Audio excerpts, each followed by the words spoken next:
অন্তত আমাকে দেয় ওর মায়া বা ওর ভাইরা, ওই জন্য ওই স্বর্ণের কথাটুকু ও শুধু উল্লেখ করছে।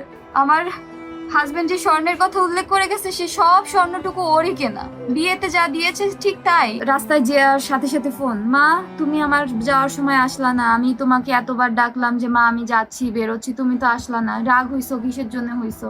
আচ্ছা মা আমার ভুল হয়ে গেছে।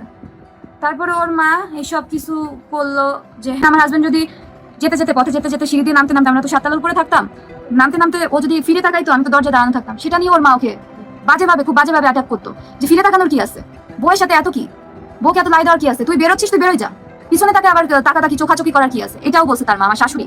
সে তার ছেলেকে বলতেছে বউয়ের সাথে চোখাচোখি কেন করিস। ওই টাকাটাই আমার হাজবেন্ডের শেষ টাকা ছিল। আমাকে আমার হাজবেন্ড আর জীবনেও টাকা দিবে না, জীবনেও দিবে না, জীবনেও দিবে না। ও যে লুকায়ও যদি দিত, ও যে লুকায়ও যদি দিত।